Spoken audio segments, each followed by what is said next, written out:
2K better get their act together, man. Oh yeah, no. Say a message to 2K. If you have a message to 2K, Cam Wilder. I got a message to 2K, man. I'm an OG of the game. I'm playing since a jit. Right? 2K17, 2K16, the best 2Ks they ever dropped. Right? I was there. I was in the park. I was grinding. I was 2K18, my bad. Yeah, you was 18. By far the worst game they dropped. Cover was hard though, baby. Cover was hard. 2K18 was ass. So we got a nice video for y'all today. Y'all see how we start, man. And this is how I feel. If 2K don't get it together in this 2K, it's gonna be crazy, man. And some of the biggest issues people are not talking about, man. And so we got a lot to talk about in this video, of course. So without further ado, I need y'all to grab yourself that brew and let's get to the video. If you don't know, it's Brutalsim on the scene, wicked and mean. With the next video on this YouTube thing, we got 2K news and rumors. Don't forget the tutorials and tips. Turn your my player to a bad man and rule the sticks. No matter the mode, record or park, even my career brute will get you a good start. Hit the like button, don't forget the notifications. Comment down below and welcome to the Brute Squad Nation. So you done know. Your boy Brutalsim on the scene, wicked and mean, with a next video for y'all, man. So by now, you know we gotta start the video off the right way. So if you're in the comment section and type first, second, third, know the gang of Brute Squad, I gotta put y'all up there just to show y'all some love, man. Much love, much respect. So we're seeing 2K started their rollout, man, and next week we're gonna be seeing some gameplay. We're gonna talk about pro play and all that. But we first got to address the elephant in the room. One of the biggest things they spoke about is the more realistic scenery or parks coming back to NBA 2K games, specifically NBA 2K26. But I think, and this is me personally, it won't necessarily save the park system that we grown accustomed to playing over the past few years, because they're still not addressing some of the main issues. Because some of the main things that keep me away from park is have nothing to do with the visuals. I just gotta be honest with y'all. So let's start off with this post from Bash Plug. He made some expert we forming on his Twitter. Said a picture that speaks 1,000 words. Admittedly, I don't think I played a single game in the park. I was a My Team player, so you can't say it's nostalgia. This park, over 10 years ago, 2 systems of generations older, looks better than the unrealistic pirate ship and 50-foot mech park. Does this picture easily explain to you how important the scenery and lighting is for the game like 2K? It should. And of course, y'all see the picture of the court or the park in the background, right? Now, there are a few people that chime in. This first user said, bro, them changing the park is what people wanted at a point in time. Now that we got the events is where we play at a pirate ship, it's a problem. So basically saying people asked for changes, 2K gave them changes and they're not happy. But he said events here, and Badplug response said, yo, the entire park is a pirate ship, brother, not just an event. This next user said, bring back memories with this one. He said he stayed in the park on 14 Simple. He had one of the best looking parks. And Bachelor response said he remember watching Chris Smooth play and never thought we'd get a pirate ship park. He going in on their pirate ship. Quavo actually chimed in as well. I've been telling people for years the scenery matters so much in NBA 2K. A lot of us will agree with that as well. This next user said he remember getting a PS4 and his copy of 2K14. He don't remember too much of the park, but it was fun. He said I think 15 is when we had 7-foot PG glitches, and I love 15, yo. Outside of waiting too much for the red games and stuff, let's continue on. This next user said keeping it simple matters, having cores close to each other. If it can't be matchmaking and has to be parked, it should be like this. Ads can still be around us, but we shouldn't need to run 5 minutes to hoop on the next court. And that was one of the biggest issues, and still a big issue that we experience in the park to this day. This next user said, my nostalgia is the feel of the player movement in old gen. I miss the simple and ease of the gameplay. The new parks looks nice, but definitely not basketball related. I can't wait to see if they're going back to a simple park or not.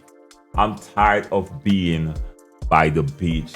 He's not gonna lie. I don't mind being by the beach. I ain't gonna lie. The scenery don't matter that much to me. But this next user said, rightfully speaking, can you imagine if we had realistic parks for 5 straight 2Ks? Players are gonna eventually want to change the scenery. Facts. They already been playing saying that they want rec scenery change. Like what is supposed to be played in a gym. I do agree with him as well. No matter what 2K do for the scenery, people are gonna bring up, we tired of playing in the old Rucker Park, the old Long Beach, whatever realistic parks. You need to add more realistic parks, which is actually possible, by the way. But this is still not highlighting one of the biggest issues when it comes to park, in my opinion. Parks have way more issues outside of just the scenery and how it looks. Them bringing new realistic type courts, we don't know what it's gonna look like yet, is gonna be a good thing. But one of the things that killed park for me personally is the rewards. My biggest issues is 2K's greed, y'all, and I don't think they have to do that. Just how much reward you get for the games you win, it's just not enough. And they don't have to do this at all. They really don't have to do this. You got people that spends money like this, y'all. Check this clip out. Oh, it's that much? I spend a lot. But especially, Wait. Are we in 6 figures? We're in this. are we talking about in total? Like Yes, all in of total. In total. Oh, absolutely. Okay, you're Yeah. 6-figure range of spending on VC. Yes. You're one of 2K's best customers. No, yeah. You can talk shit all you want. You're one of their best customers. They fleece me every year. Please give them the best review you can. You're one of their best customers. Oh yeah, they fleece me every year. 100,000. Say 100,000 spent on 2K VC Oh yeah. over the course of your lifespan of playing 2K. Absolutely. It got worse when I started getting sick. And we know that. We know we got people like this in the 2K community that spends crazy back. Now that's crazy to me, the amount of money he said he spent. That's crazy to me, but that's neither here nor there. But 2K don't necessarily have to nickel and dime us every 2K.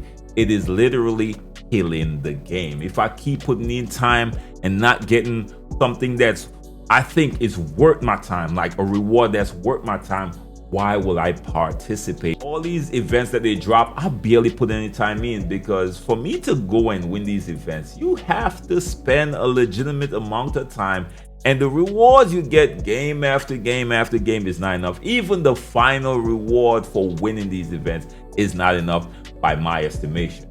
You put in all that time, they give you like 25K, but you gotta spend 50 on boost. It's crazy to me.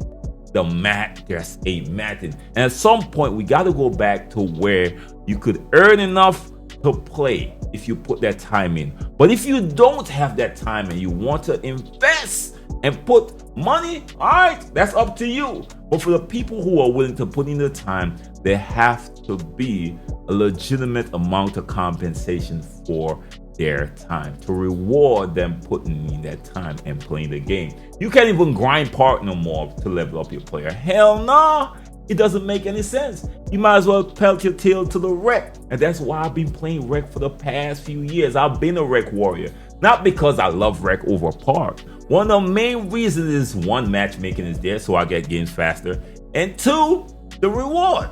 You get over 1,000 VC per game. Whereas you play the park, when you win, you lucky if you get 300 VC. The mat ain't macking, and you need to buy at least, especially a point guard like myself, I need to buy at least 2 boosts, which is playmaking for sure and maybe shooting. That's it, right? Those 2 guaranteed. And I have to buy at least 1 Gatorade. That already take me over the threshold, man, for the amount of compensation I'm getting if I'm successful. So I don't care about the scenery. I don't care how good it looks. If I play and I only win 200 and something VC to 300 VC versus spending damn near 700 VC plus per game, it doesn't make sense. That means I'm playing at a loss. And again, y'all don't have to do it. People spend crazy bank on bills and all that stuff that y'all put in the game. And I know y'all gonna go double. Y'all doubling down on their cap breakers for a reason. Now, we know what it is. We're not gonna even speak about that in this video. We're gonna speak about that at a different time though. But I know what y'all doing though. Y'all gotta stop nickel and diming these game modes, because it's literally killing the experience in these game modes. I don't care what y'all do with the visuals, the presentation. It matters to a certain point, but at the same time, it's not gonna take us out of the wreck to go and play park. What's even more interesting is I've been playing No Money Spent my team for the past few weeks or the past month or so, and I've seen if they make a few changes to the park, what it could do. because I've been getting games after games back to back to back. Y'all see me on stream, we get non-stop games playing my team Triple Threat Park. But there's certain things you ain't got to worry about. One of them is boost and Gatorade.